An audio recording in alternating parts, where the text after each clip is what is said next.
Hello, David Allen here in Bordeaux, tasting the 2025 en-primeurs. I'm actually in Pomerol and I'm at Chateau Seraphine. But here I'm tasting the sister chateau of Chateau Seraphine. This is Clos Cantenac. It's a Saint Emilion Grand Cru.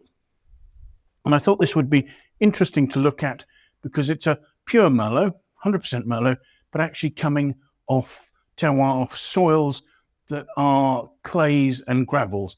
I've talked quite a lot about tasting Merlots that have come off limestone soils and the freshness and the elegance that that gives. What I'm hoping this will show is a sort of a richer, fuller, more opulent style of Merlot. So let's take a look at it, shall we?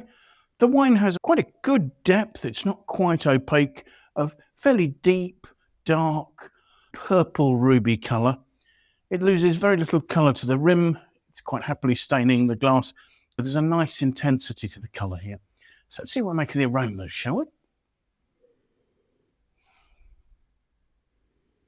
The aromas are quite rich and opulent. There's quite a powerful red to black through to almost sort of blue fruit note here. So you're starting off with sort of dark red plum, not vibrant, mouth-watering, crisp red plums, but more sort of dark red, almost going towards slightly cooked notes, black plums, damsons with their beautiful perfume, and perhaps blueberry. There's almost a sort of a floral note.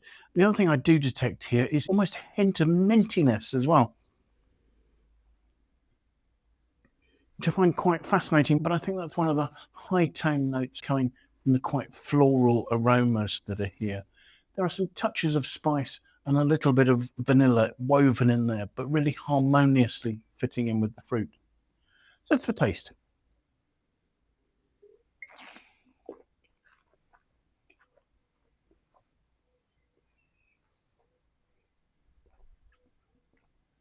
Again, the wine is quite opulent. There's a richness there, sort of blue to black fruit spreading right across my palate, and a lovely structure as well. Fine, I would almost say velvety tannins, but actually they're smoother than that. They're almost silky. There's a sort of a chocolatey texture, cocoa powder, that sort of real finesse to them there. And actually the flavour that comes through on this for me is damsons. It's that sort of quite rich purple fruit. There's a textural side to it, and there is that good freshness that a damson will have. And this wine has a lovely acidity running right the way through it.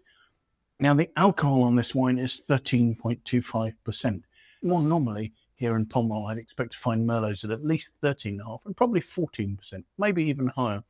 And that's quite an interesting feature of the 2025 vintage, where it was hot and dry. There was an early season, and the dry conditions mean that the berries develop really quite thick skin, hence you've got this lovely dense tannin. But they were getting cool nights here, which allowed the wines to retain their acidity, and also they picked this very early. They're one of the earlier chateaus to pick, and that's helped retain freshness in the wine as well.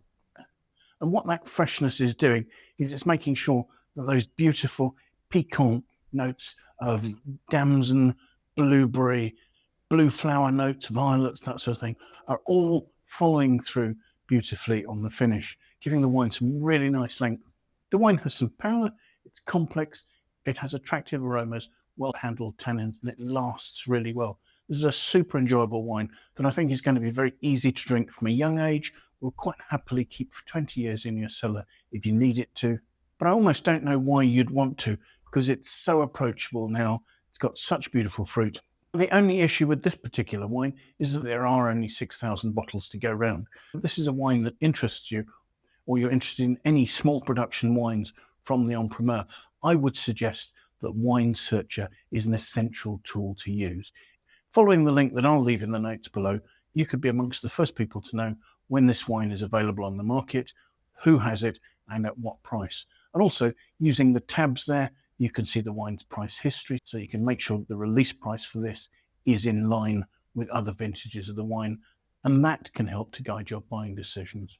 So yes, I'll leave a link to this vintage of this wine in the notes below so that you have access to all that information. So thanks so much for joining us. Do please press the like button if you've enjoyed the video. I'm going to be in Bordeaux for another week now, trying to find all the most exciting and compelling wines to taste with you and to tell you about. So do please subscribe to the channel, set yourself an alert, and that way you won't miss any of the tastings we do. So hopefully see you again soon. Till then, bye for now.